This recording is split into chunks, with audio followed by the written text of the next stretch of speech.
smooth jazz legend Bob Baldwin inside the EntreMusician community. Hey, peace and blessings to you. My name is Jerry B. I am the EntreMusician, and so are you. First of all, Happy New Year. The reason I say that is because this is our first podcast episode of 2026. Can you believe it? January, February, gone, and here we are in March, starting with the first episode of the year. Well, things happen. It's been very, very busy, and we've been hard at work. So here we go. Better late than never.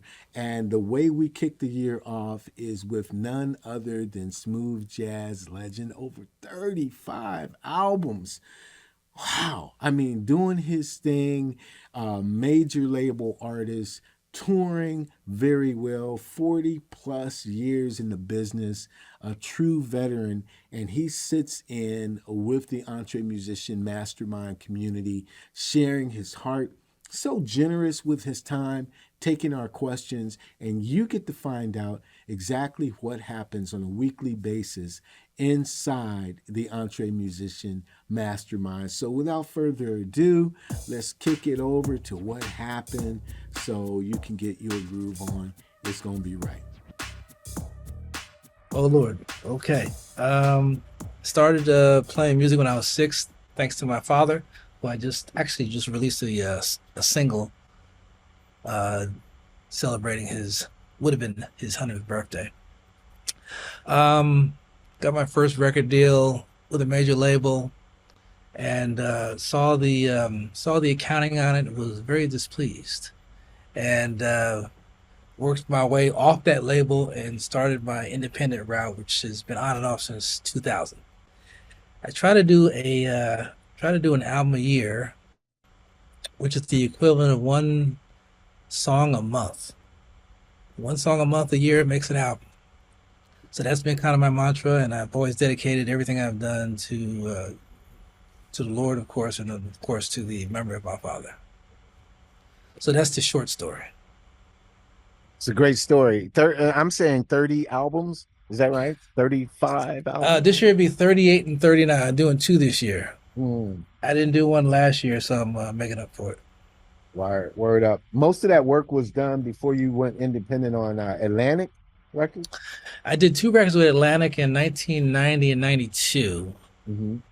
And again, saw the accounting and ran the other way. Did one record with Shanachie in 97 called Cool Breeze, and another one called The American Spirit in 2002. They gave me the opportunity of buying that back, which I did about 7 years ago. So okay. I've been in and out of deals. A couple labels I was with tanked. One in particular, 8440 Music out of Chicago. They filed bankruptcy. Right before they filed bankruptcy, they called me and said, "Hey, you want to buy your masters back?" I said, "Yeah." And They gave me a nice, sweet discount. So I was blessed to get those. So some of them have fallen back into my lap. Others I've just, done them out of pocket. Mm-hmm. And you're still doing urban jazz? You have the radio show that's happening? Yeah, every Friday I do a radio program called the NewUrbanJazz Lounge. You can check it out at NewUrbanJazz.com. We're on 55 stations now. It's a 2-hour show. I try to showcase as much independent music as possible, since there's definitely has been an uptick of independent music since COVID. So I like what I hear, and we try to squeeze it all in. Absolutely. I'll kick off the questions because and you guys come off mute. I know you have a lot of them, but one of the things that I wanted to ask you, and I don't think I had an opportunity when we were doing the podcast, is looking at the landscape of the music industry today. When would you say was the most fruitful time or era in your career where things were just running very smoothly? And looking at the landscape today, what do you think it would take to get the artists back to that fruitful period? I'd say one of the most fruitful times was pre-Napster, of course, which is right around 2000. But Clear Channel had a nice cluster of smooth jazz stations around the country. They had Chicago, they had Dallas, Houston, Philadelphia. And literally overnight, within like a few weeks, they turned them all off and flipped them to different formats. And it was at that point where if you were an artist, you could get 2,000 spins a week and do pretty decently. Now, the current smooth jazz landscape is 12 stations, and a lot of them are college radio stations, and they don't pay that well. So you could have a #1 charted record on smooth jazz and not make a dime. You could be top 20 in the old format and do really well. So we had the Napster era in 2000, give or take, where for $10 a month you could download 7 million songs. Obviously, somebody's gonna get hurt with that mathematics, right? So that killed the publishing, killed a lot of the publishers for jazz. Really, really took them out.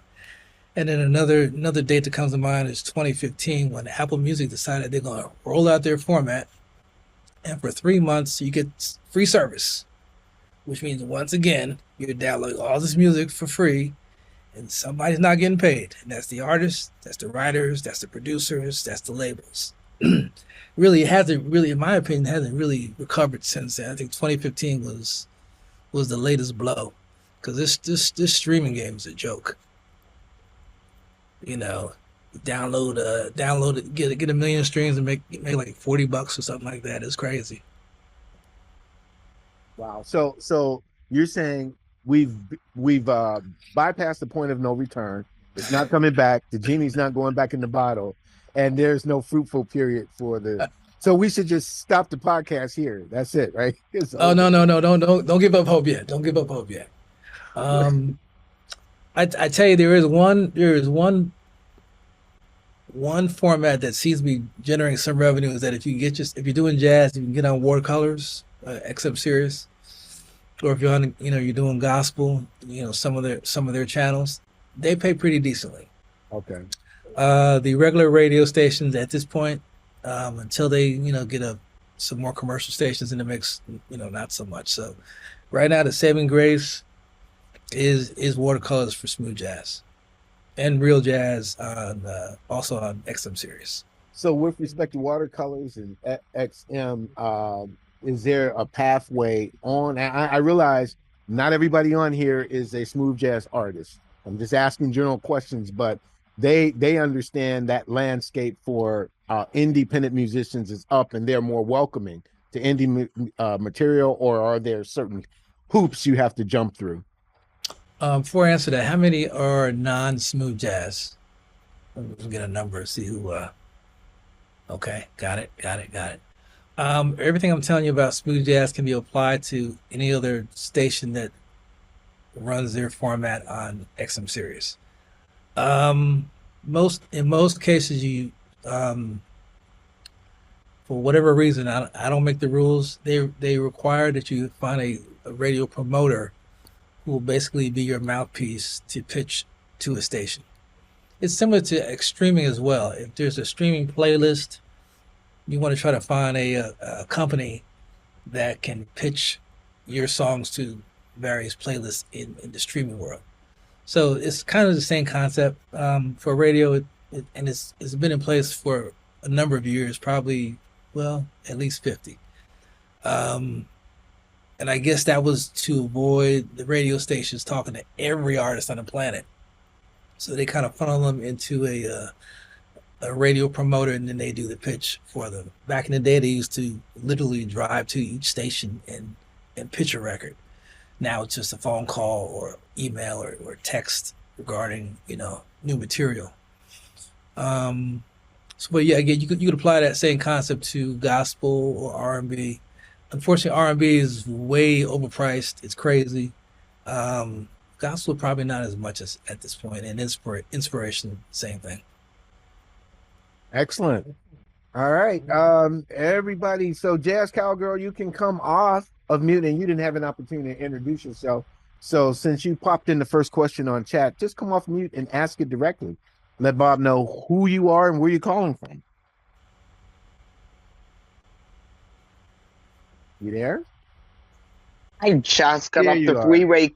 coming from that sync conference, which I learned so much about sync over the last 4 days. I know things that I didn't see coming. It was a lot to pack in.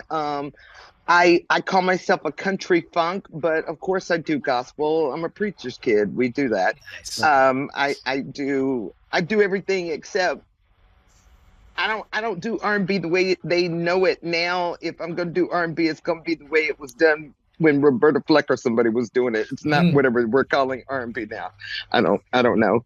But the question is, here's what I've noticed. And honestly, Bob, this question might not just be for you.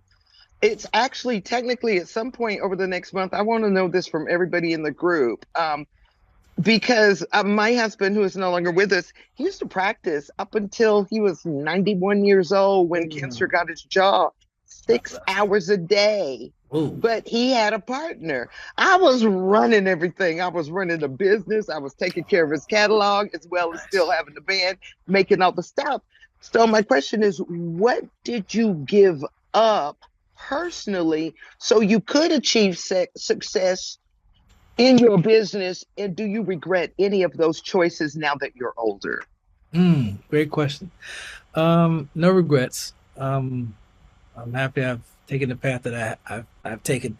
I do notice that when you're an independent artist, obviously you're not going to get as much of a higher platform than if you're signed to a label.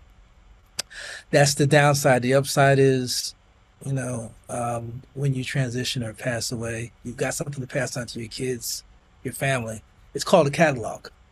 If you're on a major label, you're basically creating this catalog of music for the label that you're signed to. They pay you XYZ dollars to make the record. You stay in the contract for as long as you're contracted for, and then when the deal is done, you walk away literally with nothing. You have no ownership of your recordings. So I call that kind of deal, it's a front-loaded deal because you get your money up front. You don't see much on the back end. I call it equivalent to renting a house, basically, because you don't own the house. You're just paying money into the house. You're paying someone else all the money. And here's where that accounting comes in. I'm gonna give you just some straight numbers. Let's say you get a $50,000 deal with a 10% royalty rate. What that equates to is that for every dollar that comes in, 10 cents hits your account, which means that for every $10 you make for the label, only $1 hits your account, which means that if they give you $50,000, you have to generate $500,000 before you see your first royalty check. Now, what's the problem with that? The problem is that they gave you 50.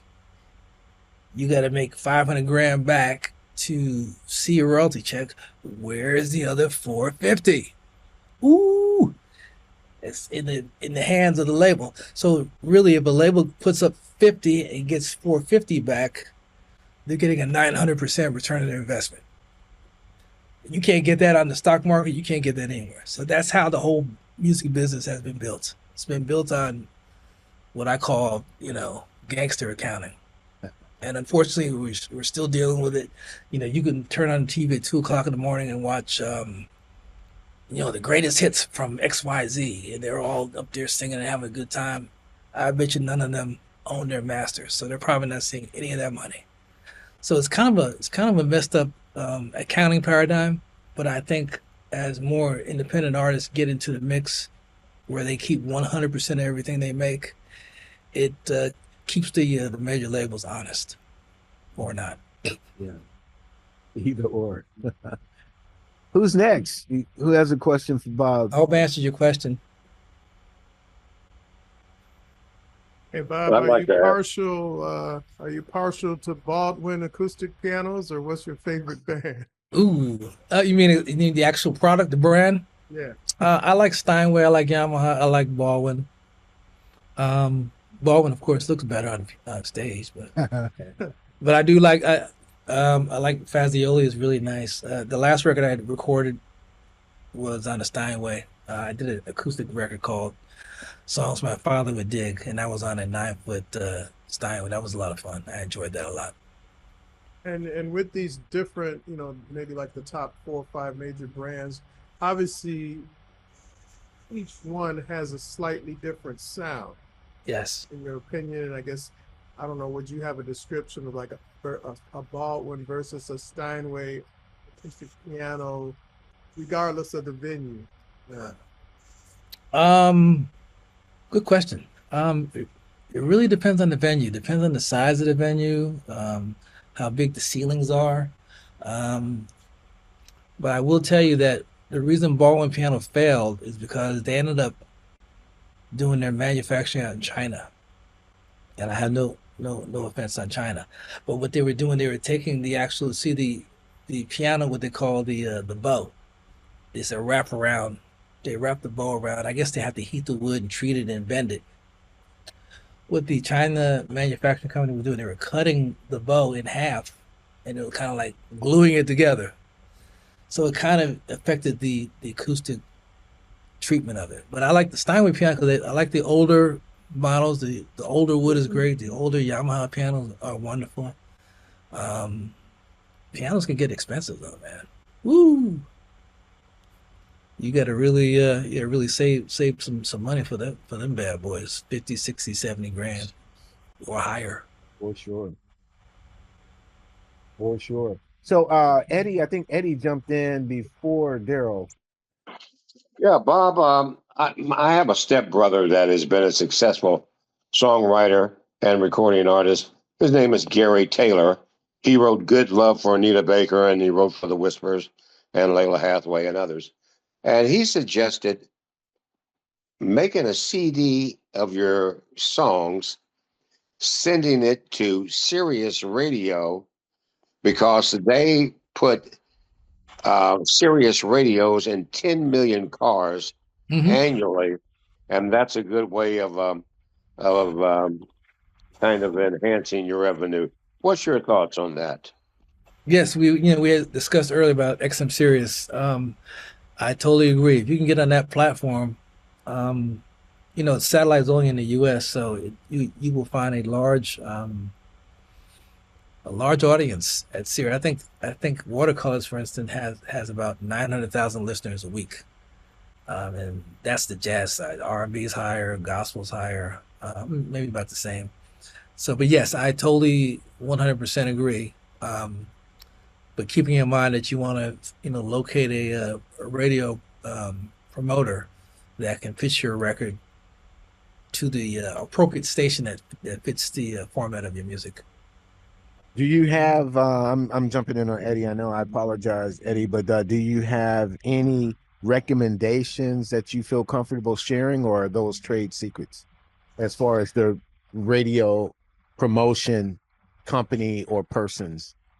I know none in the area except jazz. There's a guy that I use, Bud Harner. Another gentleman in the smooth jazz side is Cliff Gorov, Gorov.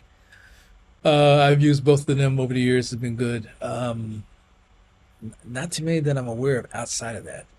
If you're doing R&B, there's a guy named T.C. Tompkins, who's an older cat, who's worked with the likes of Michael Jackson and several others. He can get a little pricey, but if you can get your record on Heart and Soul, which is the R&B station, or if he has a connection with the gospel channel, it could bode, to be, you would get a return on your investment. The problem with radio promoters is that they don't guarantee anything. All they're doing is guaranteeing that they'll take your money and then they'll take your music and distribute it to their network of people with the hopes, obviously, that your music will stick at, radio or satellite.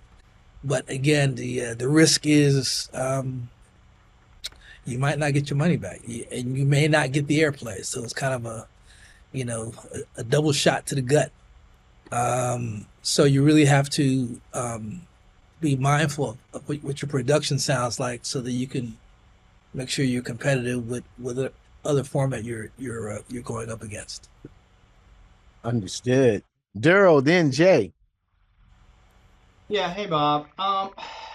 Along those same lines, I don't know if you do much promotion or anything like that, or use them as much lately, but have you found that there has been return on investment in terms of using them, or is it just primarily putting your tracks out there for the exposure that they can give, and then you use that to translate into something else? Great question. The answer is yes. There have been some that I've not gotten a return on, but what I've managed to do is study the format that I'm going up against. Because again, I don't make the rules. You just kind of in this game by yourself. You got to study the market. Like in smooth jazz, the song has to be 4 minutes, right? For the most part, mostly instrumental. Not so much a lot of solos. I don't really hit the solos until about halfway down the block. And the reason I do that is because most of the programmers, they only listen to the first 20 to 30 seconds of your song. So your first 20 to 30 seconds has to really make a statement. Make it wide, make it pretty, make it sexy, create some kind of really nice introduction that's going to pull the listener in. And then once you get them in there, like I said, first 2 minutes or so, keep it melodic. Smooth jazz has become more like I call it instrumental R&B, because basically that's what it is. And to the point of someone else who had mentioned gospel, I also like to say that the new gospel really is the old R&B, because R&B now is gone. R&B kind of slipped into pop, and then they just kind of blended it all together. But the real R&B right now is in the contemporary gospel, because those guys they hit pretty hard. Yeah, that's right. Jay, and then Phil. Oh, Bob, I was going to say my network has 7 digital stations. They're genre specific, but one of them is smooth jazz called a plum. So if you're interested in getting the show, where's that located? Where's the plum located? It's at northcoastdigital.net. Okay, nice. But if I put my contact information in the chat, if you want to shoot your show over or have whoever your legal person is send it over to me, I'll get direct pipeline. I'll see that it gets up. Thank you very much. We're not serious. We're not. I think. Watercolors. I think there are over 1 million now. Hey, every station helps. Trust me. Yeah, but we've been doing pretty good. We just crossed 180,000 last year. So nice, man. Nice. Congratulations. Okay. Very cool. Phil. You got me? Okay. All right. So here's the question. When I know you do a lot of covers. I shouldn't say a lot, but you have done a lot of covers, right? I have. So when deciding to do a cover song, how do you pick which one you do, and how do you make it yours? Because I get discouraged. I want to do a cover. I want to do some covers, but I get discouraged because a lot of people have already done them, and it's like, oh, he already did that. Oh, he already did that. So what's your take? I'm sorry, what instrument do you play again? I play bass and keys. Bass. Okay, cool. Are you talking about a album with a bass melody or a keyboard melody? Yes. Right. I got you. I hear you. Keyboard would probably, for lack of a better description, be more marketable. I don't know why jazz stations shy away from bass as a lead instrument. I mean, Wayman Tisdale made it popular, of course. Stanley Clarke and right. Marcus Miller. Those are the guys that come to mind as far as melodic. Another guy, not so much new in the market, but is finally getting his just due is Byron Miller. Oh my! Mm-hmm. Yeah, who played with George Duke, Herbie Hancock. On the road with Luther Vandross for many years. Yep. Joe sample. Yeah, but as far as covering the, deciding what to cover, first of all, you have to decide you're going to use piano or keyboard or bass, and then figure out how that melody fits in to your instrument. I always like to keep the actual melody on point so that people can lock into it and remember and hear. When they hear the melody, they know it's that song. So you don't want to veer too far away from the original melody. And what you want to do is create something underneath it that gives it a little different harmonic twist. All right. I've done 3 full records. First one I did was the Michael Jackson Never Can Say Goodbye. Nice. And that was a lot of fun. It was an experiment, but it worked out good, thankfully. But great then tune. I did a Beatles Abbey Road, and I said, let me take the corniest record that the Beatles did and jazz it up. Mm-hmm. And that wound up being Yellow Submarine. Okay. We just put it was like where the Beatles met the Yellow Jackets. We tried to put a whole different harmonic twist. So that was a lot of fun. But again, still keeping the melody so that people say, "Oh, okay, I know that. I remember that." Because you defeat the whole purpose if a song was super popular that people remembered, and then you don't interpret it for the original nuances that it has. So you always want to stick to that melody. It's very important. All right. Appreciate it, man. Thank you, bro. Yes, sir. Can I piggyback on that, Phil? Because I think the essence or the nuance of the question was choosing a cover that's really going to break through. And how do you choose that? Because there's so many covers that's been done. I don't know if you guys kind of nailed that. Well, yeah, good question. You have to obviously you got to listen to see who's covered what. Maybe go on Google and punch in the title and see how many people covered it. Yeah. That would be the best way. I mean, the music for the 70s and 80s and the 60s is great. Great melodies, great music to interpret. 90s forward, not too much. I think the classics, man, really do a number. Take a pop tune that you grew up listening to that you liked and mess around with it. See, you might come up with something magical. All right. Yeah. Thank you, bro. Appreciate it. It's no good covering George Duke's Reach For It, though. Okay. We're just not going to do that. Just don't do that one. Okay. Great tune. Right. Let's go with Margot. Greasy. Danny. Absolutely. Yeah. Real greasy. Margot? Right, thank you. Bob, you mentioned Sirius, and we listen to Pandora a lot, which is owned by Sirius as of 2019. Have you found a home for your music on Pandora? Yes. Kind of accidentally. Because my distributor that I use is The Orchard, which is owned by Sony. I originally started on a distributor called IODA, but then they got bought out by The Orchard, and The Orchard got bought out by Sony, and now they do all the digitals for Sony. When you put your record up on an aggregator for release, they normally disperse it to all the digital channels. Pandora, Spotify, Apple Music, Amazon are the bigger ones. Tidal and Deezer are to a lesser extent.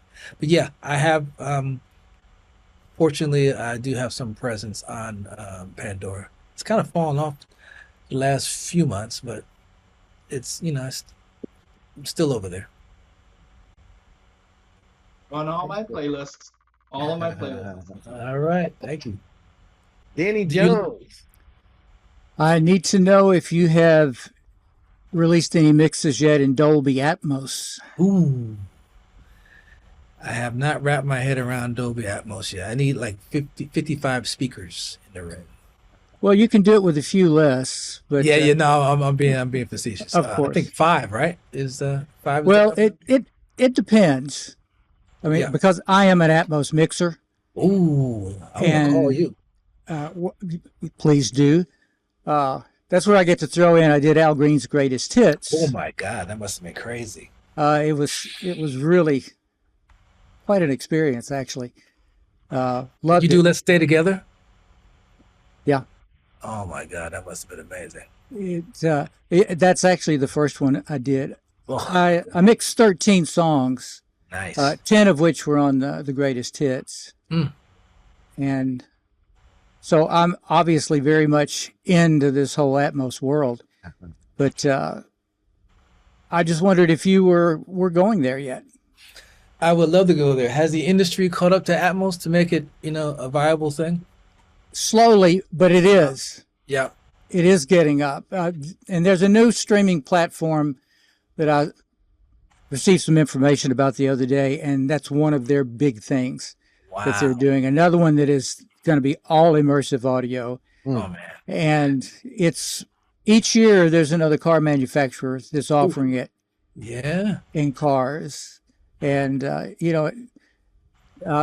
with TVs, thanks to like Netflix. Ooh. That things are coming out, and I've been talking with some folks in Germany about Blu-ray discs. That it's not as big a market necessarily, although they were giving me some examples of where Blu-ray was. In one artist that they mentioned, they sold more Blu-ray discs than they did vinyl records. That's deep. And so I don't see it going away. I mean, I've been putting up with naysayers now for a few years, and I don't have as many of them now because it's still moving forward, but it's not, I don't believe it's where it's going to be. Right. But to me, anyone that does that, you're just sort of future-proofing your music. Sure. Because so I have a question for you. You must hate MP3s. MP what? No, exactly. Let me share something with you. I was at a conference a few years ago, and I don't know if you're familiar with George Massenburg. Oh, but, yeah, great engineer. Earth, Wind, and Fire engineer. Oh yeah, absolutely. Yeah. Well, he did a demonstration of. He made a digital copy of like a vinyl. He said this is 192K. He said, this. He said we don't have a turntable in here, so I can't play this. So he played it. It was a Stevie Wonder track, and he played it, and of course it sounded wonderful. So everybody goes, "Yeah, that's cool." He says, "Okay, now this is a 44.1 version of that same master, which is, of course, what CD is." Sure. And played it, and it was like, well, it doesn't sound as good. It sounds good, sure, but it doesn't sound as good. And then he said, "Okay, and here's the MP3." Oh Lord! The room broke out in laughter. I mean, I'm serious. So whenever you see those kind of combinations, and for those of us who, spend all this money and all this time to make this great record, beautiful, sonically wonderful stuff to be played, on an MP3, it's just like the listener is missing out. I'm feeling your pain, brother. I'm feeling your pain. Especially when you get below 192, everything that's metallic, like cymbals and, metal percussion, forget it. Everything is swishy, swashy, wishy-washy. It's smeared. Let me jump in and say this. Danny Jones and Jim Kokenauer are on the call, Bob, and because you covered Jim Kokenauer's smooth smallmouth bass. Ooh, nice. So that's Jim who wrote the song. He's driving, so he's not on camera. And be then careful. Danny mixed that.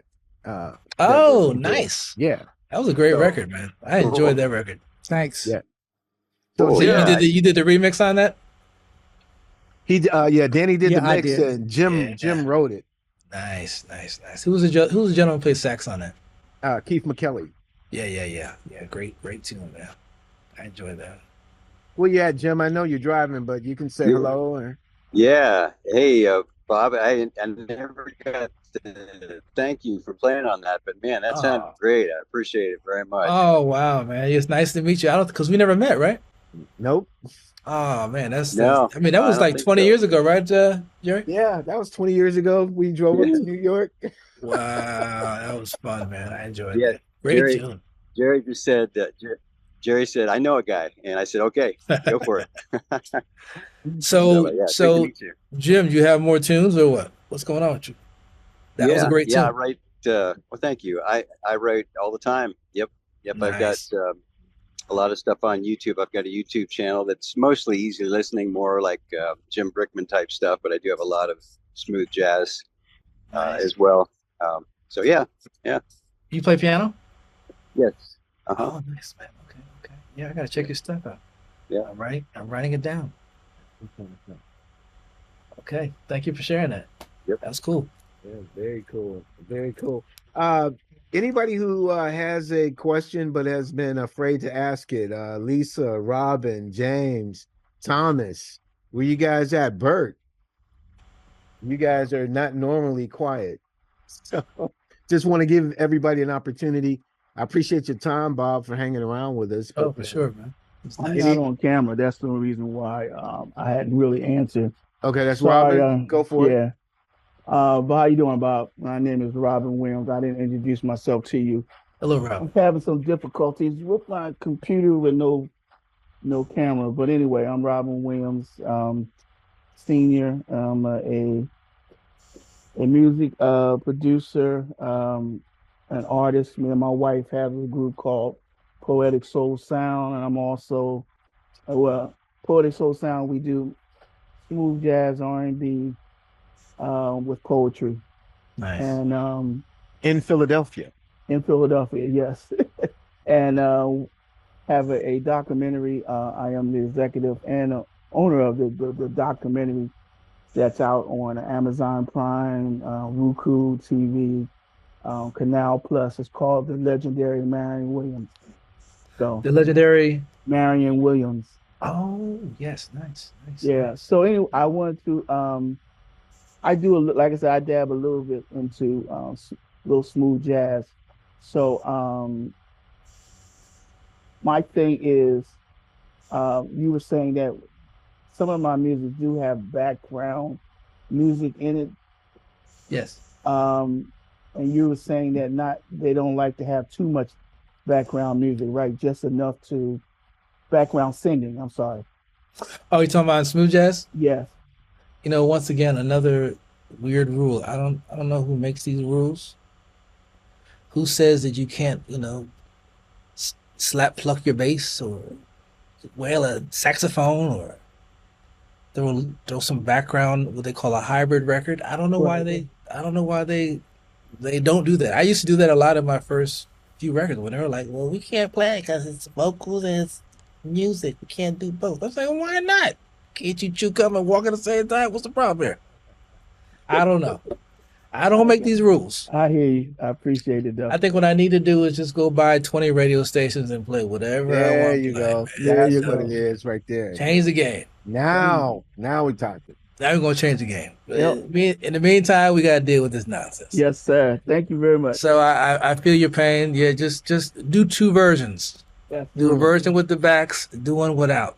This way, what you don't want to do is give a radio station or a program a reason to not play your record.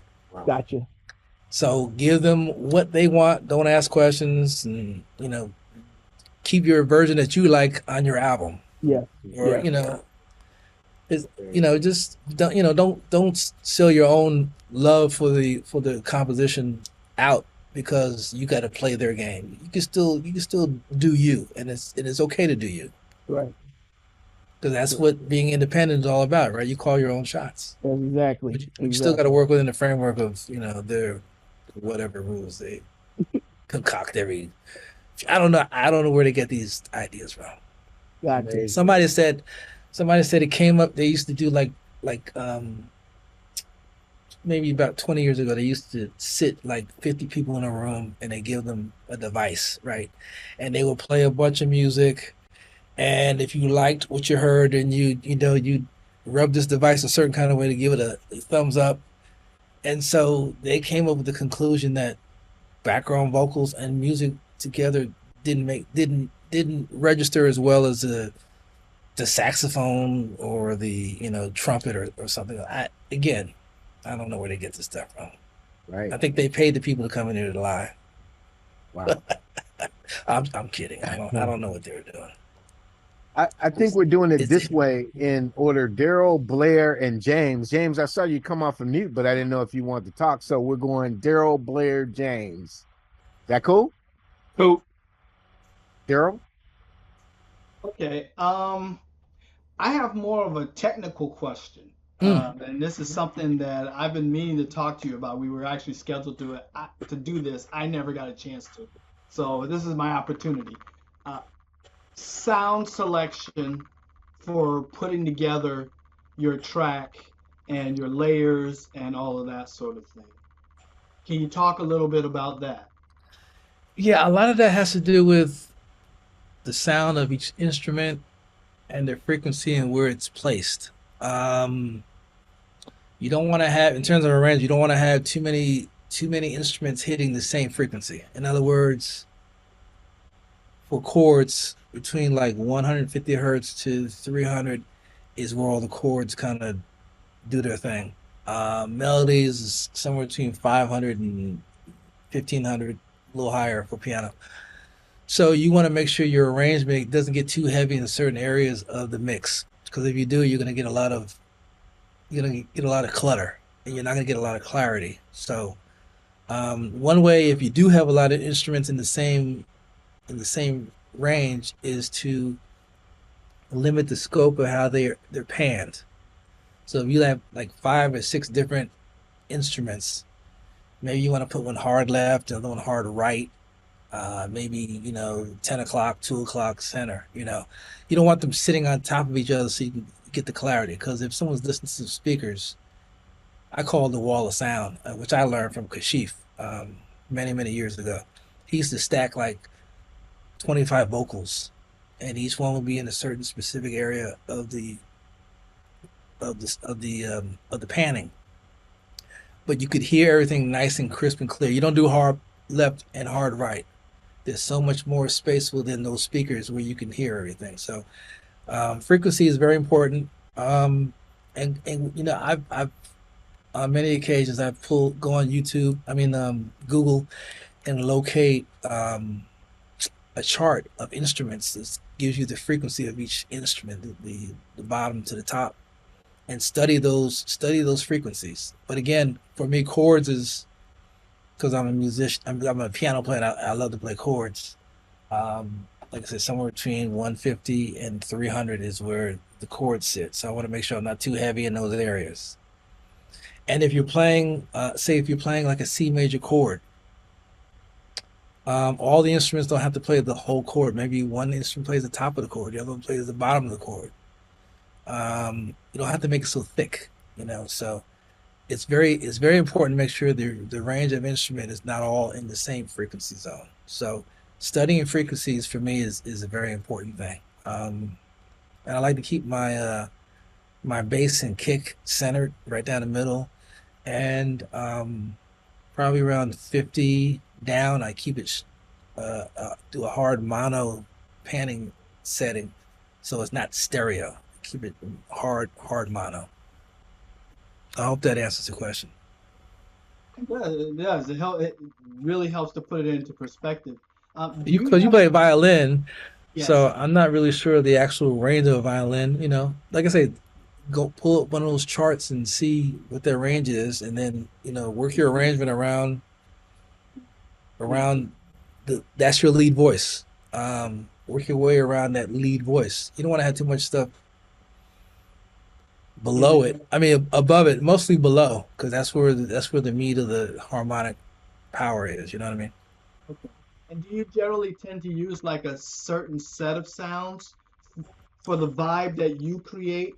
So, because you hear a record, I know it's Bob immediately, other than the technique of playing, but it's, the mix and the sound and all that. I know it's you. I mix in Logic Audio.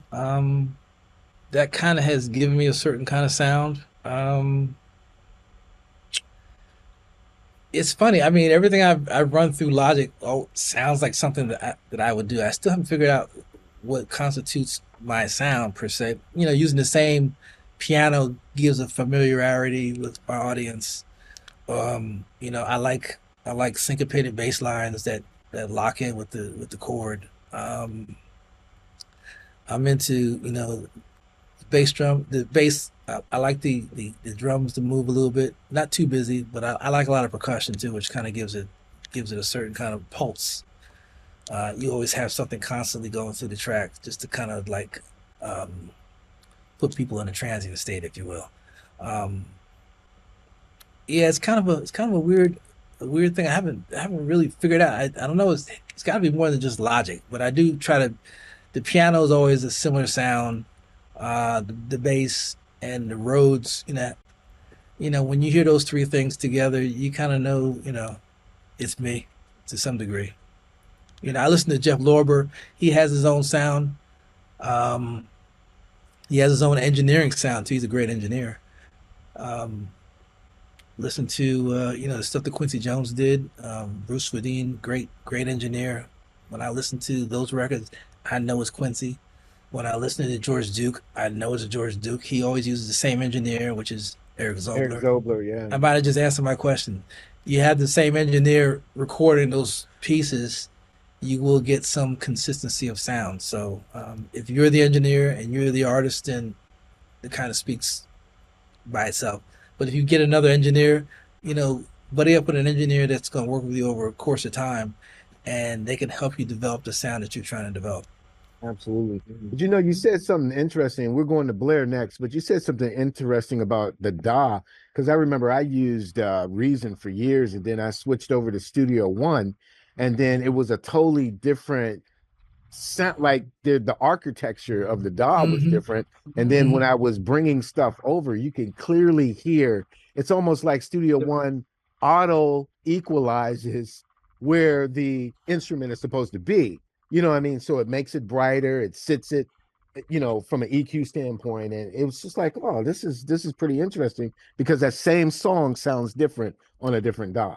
So it's true. It's funny you mentioned that. I used to record in the box, if you will, with Logic. Was never happy with how it came out. I'd hear it come out, play it back, like, that's not what I recorded. That's not what I played. It's almost like they're lying to me, right? So to avoid, if I'm trying to capture what I'm actually listening to, I now go through a lot of outboard gear analog, and I'll actually record it on another DAW. The DAW that I use to print on at this point is I use two. I use Luna. I use Luna basically as a 2-track reel. I open up 2 tracks, record everything through audio, through analog, print it on Luna. Another one that I like really a lot is Harrison Mix Bus, and it's very, very affordable. It's like maybe $150 for the DAW. Luna might be a little more cost prohibitive, because you got to have their hardware. I see. So to get in on on that side quickly would be Harrison Mix Bus, because you don't need any specific gear. So what you do is you play it out of your analog and run it back into your computer and print it on Harrison Mix Bus. Harrison's really got a warm sound, and that was the same record I think they recorded Michael Jackson Thriller. That's kind of like their ace in the hole. I see. That's excellent. Okay, so we're going Blair, James, Dennis, Burt. Blair, James, Dennis, Burt. Hey, Bob. Hey. Thanks for letting us pick your brain a little bit. Oh, no doubt, brother.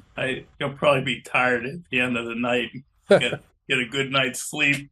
But I love how you think out of the box. And that sort of makes us think, because like you said, the music industry is so totally changed. Oof. And it's just a whole different animal now. Yes. I do hope that you send a song in so we can listen to one of your compositions at the end of this. Oh, sure. I might have to send it to Jerry to rebroadcast it. Yeah. Mm-hmm. Yeah. That's all good. What good idea, man. Go ahead. What program do you use? I use Logic to as a DAW. Okay. I think it has great MIDI functions and great plugins. Yeah. I use a lot of different companies for plugins. UVI Workstation is a great source of sounds. Arturia has some great sounds. Keyscape. Okay. Some nice piano sounds there. That's good. Trillium basses is cool. There's another one inside of that family. I want to say Spectrasonics, but I don't think that's the right name. But it's made by the same people that make Trillium. I think you're right. Okay. Spectrasonics. I think you're right. Is it Spectrasonics? No, That's Keyscape. right. Nah, it is Spectrasonics. Yeah. Mm-hmm. Okay. Yes, I use a lot of different plugins, and you know, if I want to get a meteor bass sound, I'll track it twice to give it a little more Fatten it up. extra girth. Yeah. Kick drum, same way. Oh, that's a good idea. It gives it more energy for some reason. It just makes sense to just have the same thing played twice. It just doesn't make it twice as big, but it just gives it a little more. Well, do you pan them left and right and change the EQ on it, or On the bass, nah, pretty much straight down the middle. But on the kick drum, I might save one to have a little more sub to it, and the other one to roll off the sub and kind of work on the hammer, the attack, 10K, 5K, 2500. And kind of mix them both together. Okay, that's awesome. Yeah, so you get the definition and you get the punch at the same time. Yeah, I like how you mentioned that. A lot of times you don't go all the way to the left or the right. You sort of, Yeah, it just makes 2 o'clock, 10 o'clock. Not for kick and bass. I like to try that right down the middle. Yeah, like my father always said, you gotta build a house on a strong foundation, right? So you got that. Yeah. So kick, bass, chords are like the foundation for what I do musically. Yeah, and then everything else is sprinkled on top. Then you can get into the spreading things out. Maybe spread out the overheads or spread out the strings, push them way out. Okay. This way, what's in the middle is the focal point of the record. Gotcha. It's almost like a picture. You have the subject line, and you have everything else behind it, which is the arrangement. Yes. My dad taught me that years ago. He was a photographer, so he said the subject line is your main voice, and then everything around it is telling. There are other stories being told while you're looking at this picture, right? Right. How many pictures have you seen and you look at the background and say, oh, that's Chicago, or that's XYZ mountain, or yes. So you got 2 stories going on at the same time. So what's going on behind you is in the photo world called composition, and then you have the main act, if you will. Okay. So you put everything else behind you, and then your focal is right here, but most of the time that's right down the middle center. And everything else around it gives you the colors and the landscape and the paintbrush here and that kind of thing. I like how you said sprinkle. That's a good term. I like that. Yeah, yes, sir. But thank you so much. Anytime, man. Excellent. James Dennis Burtfield. First of all, let me say that you're eloquent and graceful and so selfless with your sharing of your the tidbits of knowledge. We all appreciate that. It's very kind, and you're very selfless in that. You touched on Jeff Lover. I just wanted to mention that last year I had to pay Uncle Sam some taxes, being a self-contracted musician most of my life, and I actually sold my Fender Rhodes to Jeff Lover. Whoa! He's got my. But the story behind it was also, as I understood, that he lost his in the Altadena fire. Yeah. So it was a noble cause. As much as I miss my friend, I've got the montage now that gets close to some of those road sounds. So I don't feel quite as bad. And then Uncle Sam's taken care of also. I did want to circle around I wanted to ask you with regards to streaming and supporting the musicians. We love records. I think maybe that's not mainstream anymore, but we'd love to put on our, Swiss movement record because it's got the fidelity. What do you do, Bob, to support the music and still allow yourself to listen to your favorite jams or something? You've got a favorite tune that you want, or you've heard something, or an artist. What format do you go in order that the musician is still compensated and you can still get those favorite tunes that you like? Great question.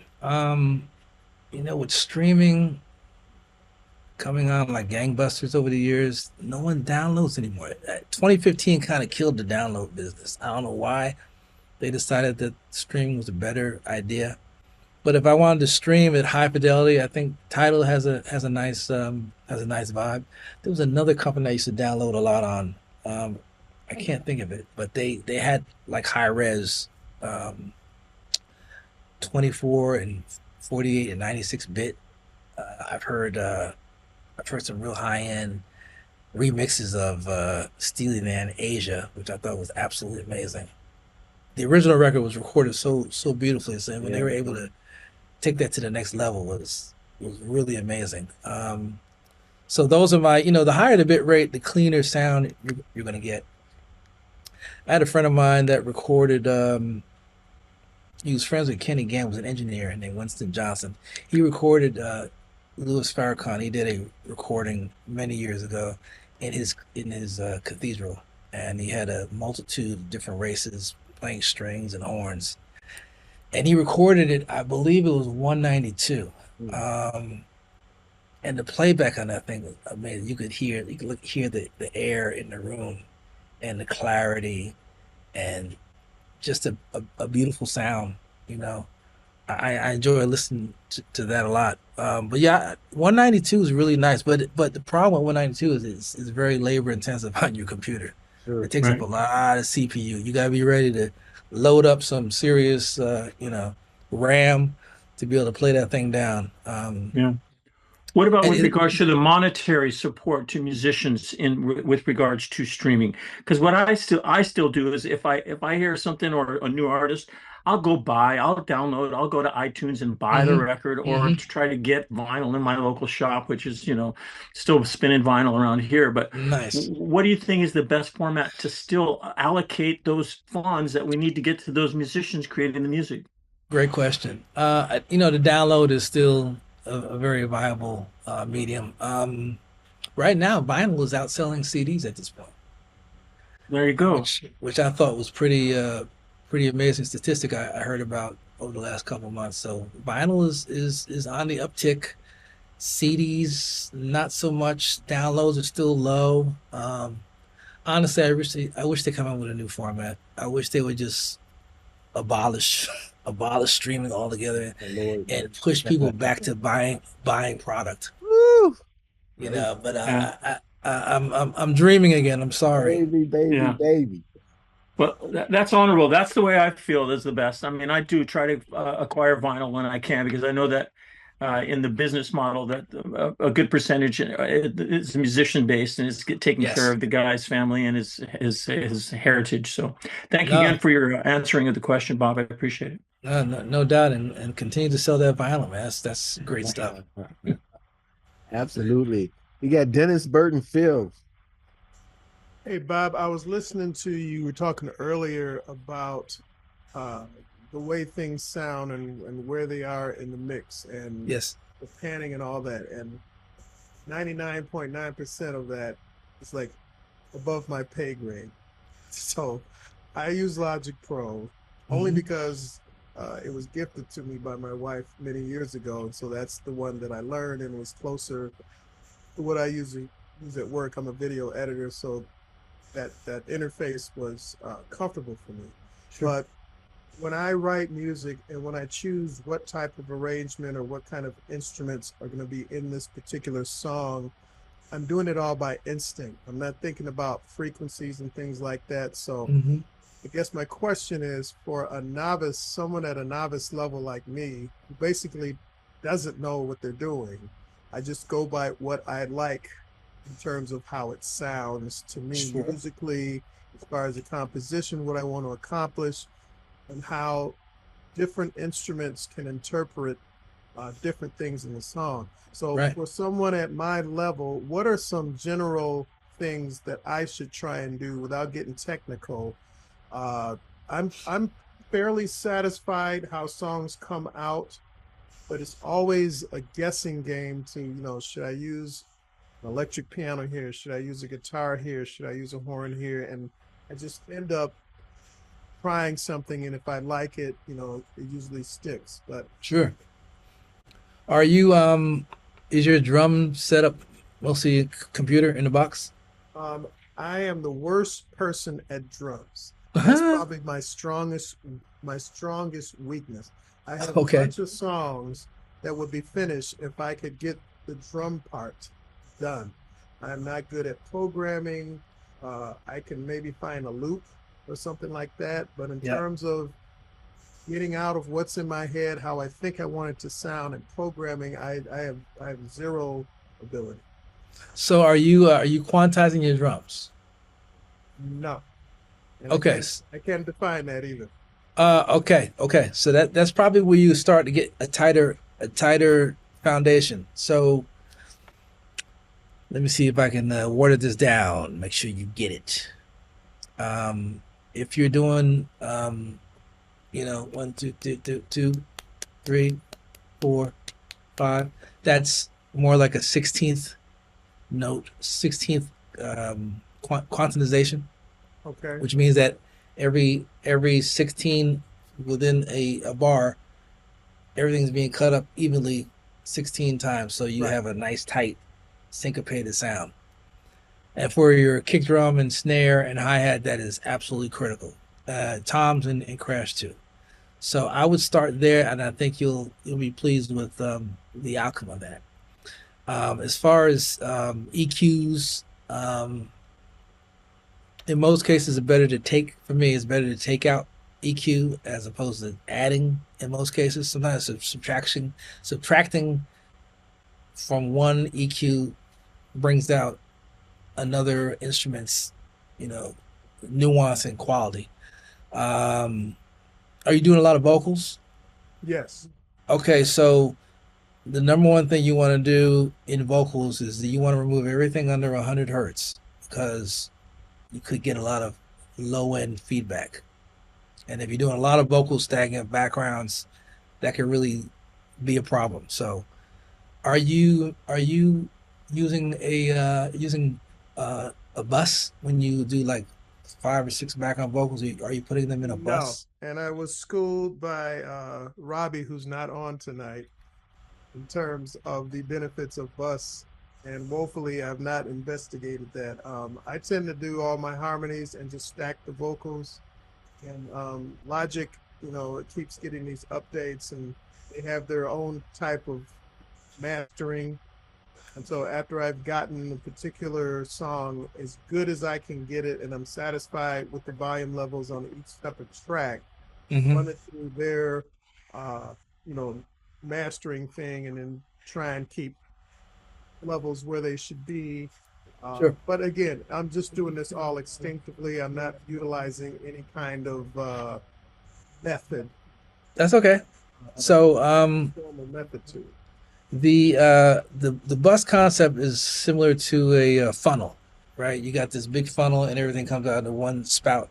So what you're doing is you create the buses where you're putting all these instruments of similar sounds into the same bus, so that when they come out, it's like a little submix inside, like your background vocals. I would create a bus for that, especially if you have 5 or 6 or 7 of them.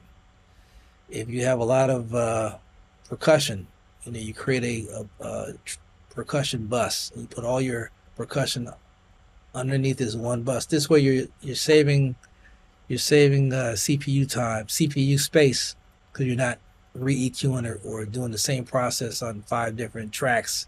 You now put them on the bus, and you're only doing that functionality just one time. Does that make sense? Yes. Yes. And so kick drums get a little weird under, say, 30 hertz, depending on what kind of music it is. Could be anywhere between 50 or under. Just get rid of everything under 50. If you said you're in Logic? Yes. In EQ, there's a thing called single EQ, I think. And what it will do is take out everything under a certain frequency. So when you start removing frequencies, you start to get more clarity in your mix. So basically, vocals, everything under 100, get rid of. Try to quantize piece. And also, Rhodes and piano. Sometimes you want to take out, if you're not playing bass in the piano or a Rhodes track, take out everything under 100 as well, so that the bass can be more prevalent.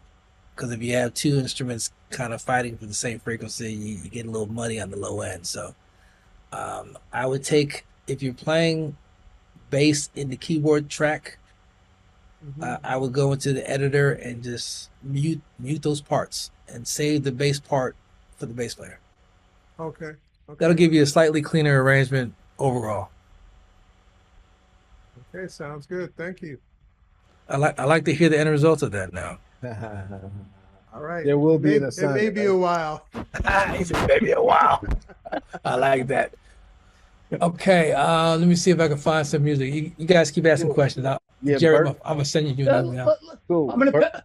I'll wait for. I'll wait for Philip. I think Philip's probably got a better question than I will. So. Oh, you think so? Yeah. Oh, I'm sure. Okay. Go ahead, Phil. Go ahead, Phil. Okay. All right. So, so Bob, yes, making as many songs as you do, and I heard you say that number, like a month, a year, and I was like, but anyway, making as many songs as you do. Yes, sir. How I know I heard what you said earlier about it becomes your sound, right? It becomes your sound. The Rhodes, once you hear it, it's Bob Baldwin. I know it. When I hear it, I know it.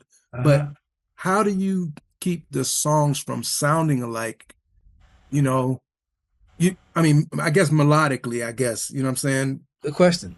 Great question. And that's when I go into my cover bag so that I don't oversaturate my same sound.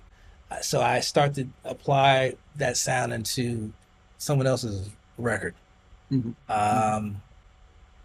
Great question though. So, and solos, I try to listen to a lot of different people to get inspiration. So I'm not just regurgitating my own sound. Yeah, I listened to this guy named Bob Baldwin. You ever heard him? That's good. I listen to Herbie Hancock, so I do understand. I listen to a lot of cats. I listen to Pat Metheny. I listen to Ileana Elias. Lorber's got a great sound. That's my man. Yeah. Yep. For arrangement, I like to listen to the old Quincy records. Even the Michael Jackson Off the Wall Thriller. Right. If you take Michael's voice out of your head, there's nothing wrong with Michael, but if you just listen to the music, oh my God, it's nothing but big band interpreted into a different, format, if you will. I mean, it's what all Quincy did was he used to use natural instruments, and then he just transferred that whole concept into guitars and horns and synths. Yeah, and Michael had his own syncopated. Well, Michael was an instrument, so yes, he was. Very much like Al Jarreau. You know what I mean? Correct. Yeah. All right, thank you, man. Appreciate it. No doubt. Bert, are you ready to roll? And then I'm ready. Sure, I sure am. All right, Bob, I got a question for you. What happens when you run into a folk singer? What do you do with folk singers? Great question. I would like to try that sometime. You got for one me, right being a jazz guy, the number one thing I do is play less chords and just get into the nuance of a melody. You play guitar? Yes. Oh, nice. Athlete. Jerry, check your email, by the way. Yep, got it. But yeah, folk is great. So what is your composition in terms of instrumentation? It's guitar, bass, drums? It starts off with guitar and piano. Nice. And then I use the piano to get a MIDI sound so I can put in banjo or different sounds to test whether strings go, what vibe comes into that particular story that I'm telling. That's typically how I do it. And then I send it off to the arranger, and the arranger does the hard part, which is the parts I can't do, which is the really good drums, guitar, bass, kind of pulls it all together. Ah, yeah, I like that. So you're using live instrumentation for your folk sound. For everything. Yep.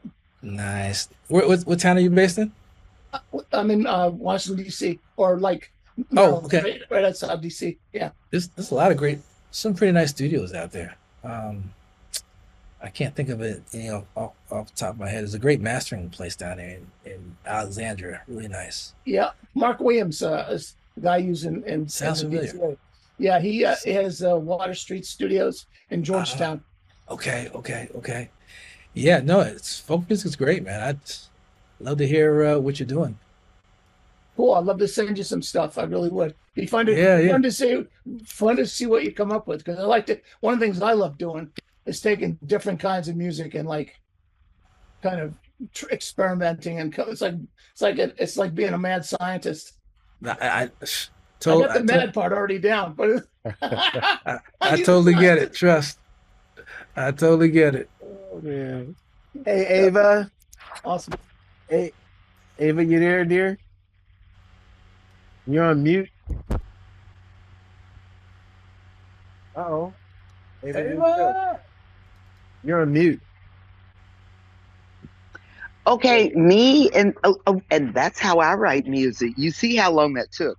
So I have a question, answer, and a subtle message. Yes. So earlier, C. Philip Music asked you something, but I'm coming back around to it. Wally and I got, Bob, my husband's name was Wally Holmes, and he had a little hit song years ago called Rock the Boat, Don't Rock the Boat, Baby. So anyway, so now that's my song because I handled the catalog. So there was a reggae group called the Inner Circle who sent us from London, and they said, we would like to do a reggae take on that song. And Wally was like, absolutely not. It'll never work as reggae. And I was like, Wally, we're not hitting the disco right now. Let's see, can we make some money? Let's say yes. Yes. We said yes, and they had a hit in Europe. The Inner Circle had it. So after that, I went back. I did a gospel version.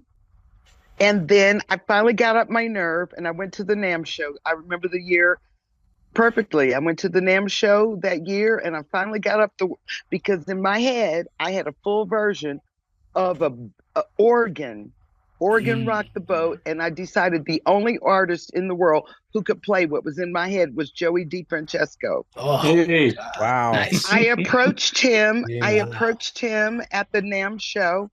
And I was like, you don't know me, but my name is Ava, and this is what I have for you. And he goes, oh, you're Paul Jackson Jr.'s friend.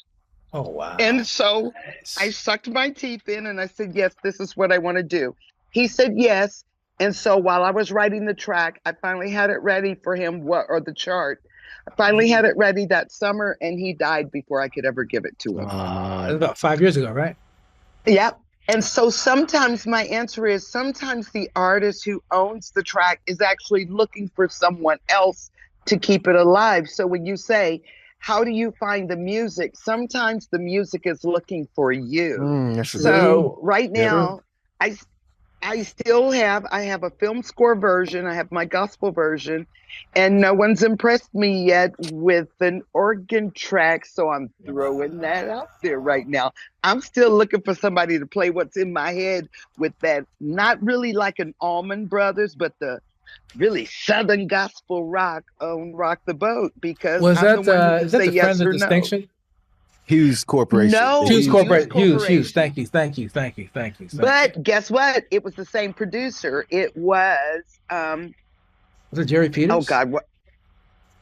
No. His name just went out of my head. Why did he just do that? Because he's working on my new album right now, and I just literally did that.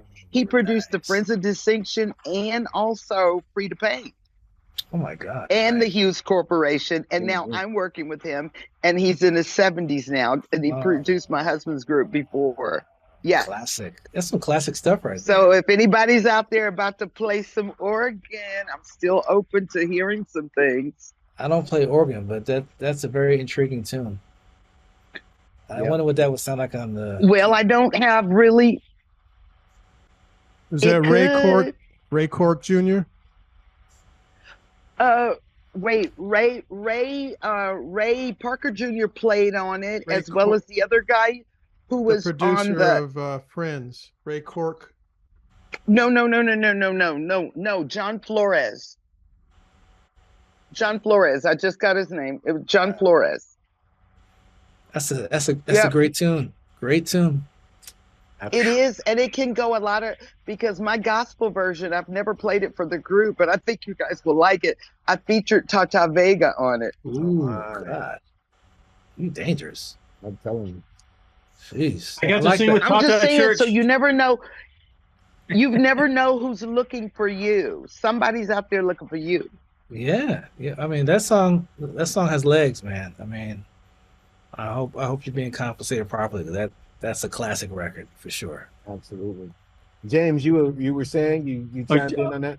Oh, Tata Vega, man, a gift to us all. She came to our church. I got to sing a duet with her. Whoa. We got to throw down vocally and did production for quite a couple shows that she'd come and visit our community as just as a fundraiser to church events or Eddie Taduri had a fundraiser for rehabilitation of using drumming and percussion as a rehab to those that had suffered injuries and or maybe touched a little bit with the disabled, and used shakers because he was actually injured in a surfing incident in Carpinteria. But Tata Vega, what a light when she walked into church, the whole room lit up, and what an opportunity to sing with her. She was. Well, back in Tamala days, she was my interest to gospel music, and she's probably the biggest influence on why I came to gospel and praise and worship. So, but what a light! I just had to comment. And you mentioned using music as a healing tool. Another thing to investigate and look into is chakra tones, where certain frequencies speak to certain organs of your body, your pineal gland, your crown, your throat, your heart, your lungs. Certain frequencies can be a very, very powerful tool. Amen. Absolutely right. Yes, sir. Absolutely right. There was a big brief on that on TuneEdge. A lot of us are submitting to TuneEdge and everything. There was a big brief on that about a month and a half, 2 months ago. What is TuneEdge? Sync library. Yeah. Oh, okay. TuneEdge is a sync library. Oh, okay, nice. Yeah, really cool for signing. Yeah. Eddie was going to chime in. I'm texting Margot over here. So Margot, I'm just putting you on blast. I'm texting her. I may ask this question, but Eddie has his hand up, so I'm going to see if Eddie is going to ask the question I'm thinking about.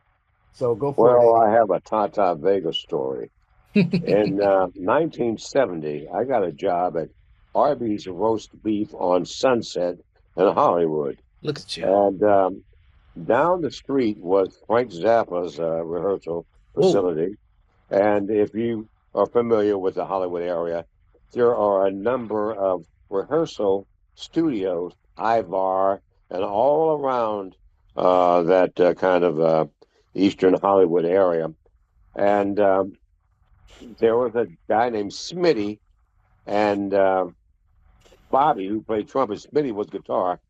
They would come into the Arby's all the time. So one day, Smitty invited me to come to his rehearsal. He had played with a group called Pollution, which featured Tata Vega and Dobie Gray. And they would play the Whiskey A Go-Go all the time. And they had this cool van that had Pollution, their logo all across the van. And I thought they were like the Cat's Meow. These guys have a van, and they've got their logo on it. But Smitty went on to play with Sylvester before, and he invited me to Sylvester's rehearsal. And I was like in awe. I said, wait a minute. And there was an album of Sylvester on the table at the rehearsal room. And I looked down, and there was this black guy in this red sequin gown. And I said, wait a minute. This guy is playing the South in a red sequin gown? Oh, this has got to be the bravest musician I've ever seen in my life. That's funny. And then Smitty went on to play with Dobie Gray and all. And then I ran into Tata about 3 years ago over in Hollywood. because I had a delivery job delivering grass for dogs, and Tata was one of our clients. And I asked her what happened to Smitty and the gang from pollution, and she told me that Smitty had passed away, but she was, still trying to, keep the flame alive, and so that's my Tata Vega story. On your Frank Zappa exploits, did you meet George Duke? No, I didn't meet George Duke. I'll tell you who did come in there. Larry Graham would come in when he had hot chocolate. Nice. But no, because it was a number of news studios, I think CBS and all that, you'd see Merlin Perkins from Mutual of Omaha, Vincent Price, Woodman Jack, just all these guys would come to Arby's for lunch, and so you get pretty enamored of the celebrity life there living in Hollywood. I hope they didn't frequent Arby's too much. Hey, I have an Arby's trivia question before I ask my last question and we go on to the music. It's an Arby's trivia question. Arby's is an acronym, okay? And do you know what it stands for? ARBY. Do you know? Does anybody know what Arby's stands for? I do, and I'm not going to give it away. Yeah, give it away. Go ahead. Hey, I said you need no teeth to eat our beef. Nope. Nope. Go for it, Blair. First of all, my uncle worked for those two brothers. Oh wow! Look at this. And he bought York Mahoning heating and air conditioning off of them. He did their service work. And the RB, I'm not sure it's their last name started with an R. It's an Italian name, but they're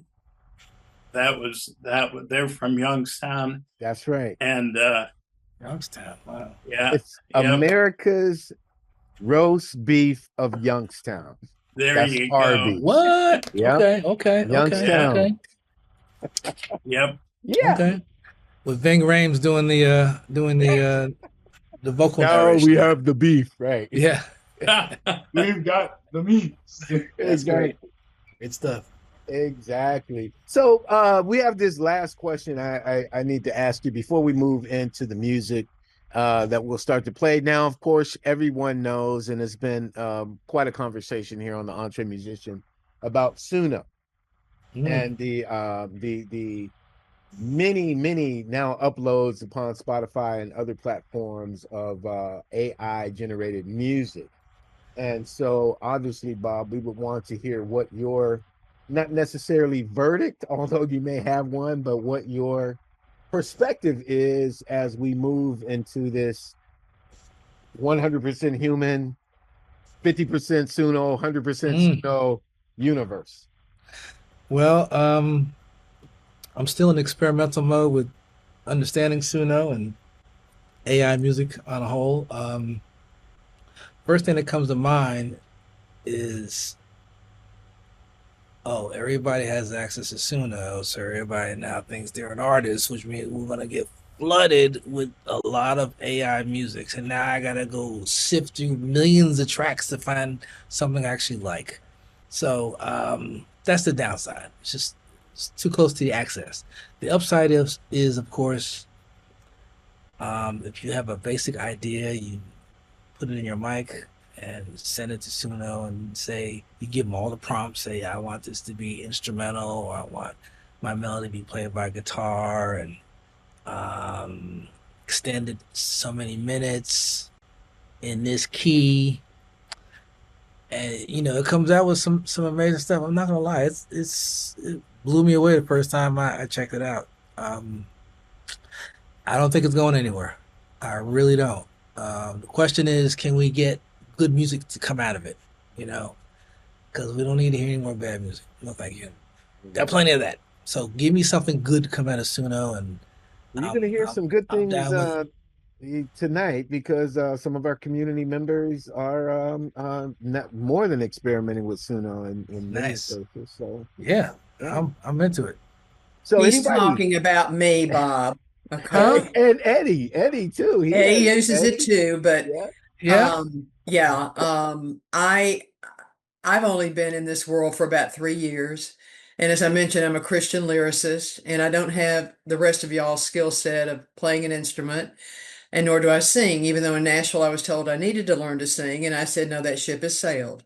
So realizing that remuneration is nil to none in music, and my husband and I, bless his heart, are underwriting this music for the last 3 years. I discovered one day Suno, and I write the lyrics, and I put it into Suno, and I was paying $600 to $1,000 for sessions. And I thought, I'm never going to recover that cost. And I write a lot and I write quickly. And I wanted to get it out there. So I put my song into Suno about the first one. I have a tiny catalog, Bob. Okay, this is like, spill your guts. I have 32 songs in my catalog, but I've had over 1.5 million streams on Spotify. Nice. 176 countries. Net letters, texts from people. I never like to talk about this stuff, but since he made me do this, here I am.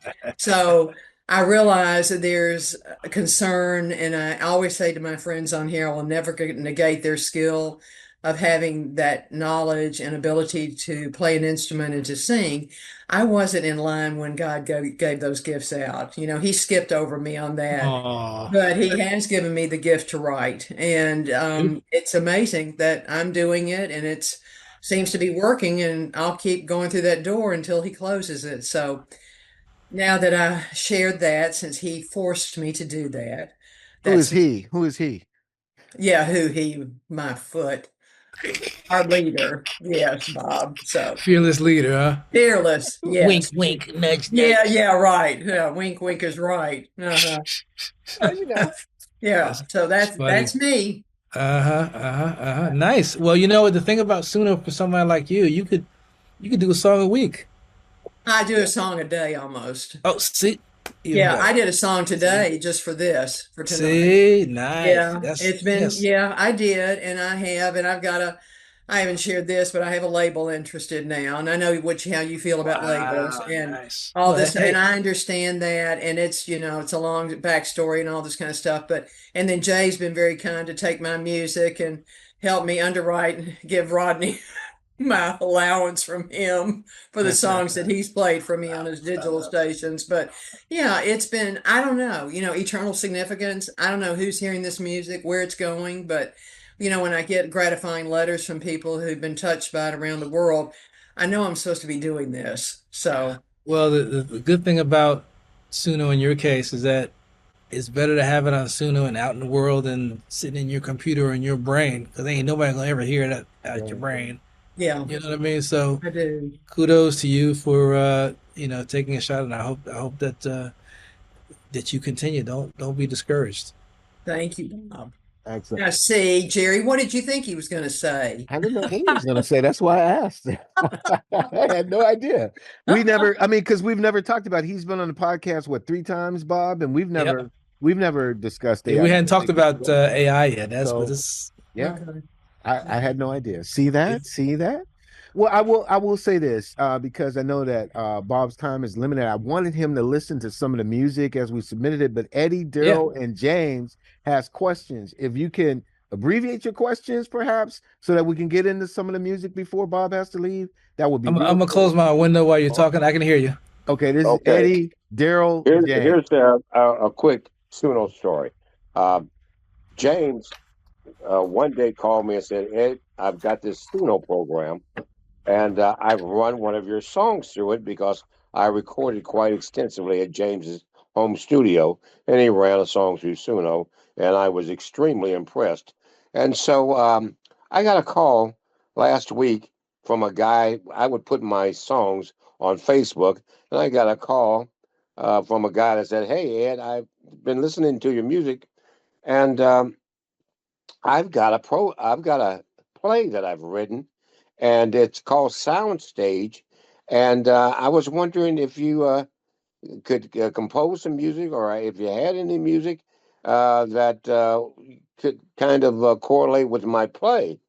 And so he briefly described the play, and it's about a bus and the musicians, and they get to the venue and they do a sound check, and and before the show and all. And so I happened to have a song called 40-Pound Snake, which was about the snake that goes out to the soundboard, of course, you know. And so I sent him that, and it was a rock song. But then I thought, you know, this guy's kind of R&B. He does a Sammy Davis Jr. impression. He's got a big band that does Stevie Wonder. He calls Higher Ground impression. And so I sent the James and I ran the song back through Suno, giving it an R&B flavor. And that's what we're going to play today. So you can see that Suno allows you to change genres in an instant, and it can be a real boon to a musician if he's pitching something to say a creator or a sync curator or whatever. So that's my point. Excellent. Oh, you're on mute, Bob. Sorry about that, bro. Okay, sorry about that. Absolutely great idea, because you could take the same song and flush it into like a Brazilian jazz, or you can do Eastern Indian with what their instruments, the koto in Japan. Yeah, tabla, thank you. The tabla, the koto.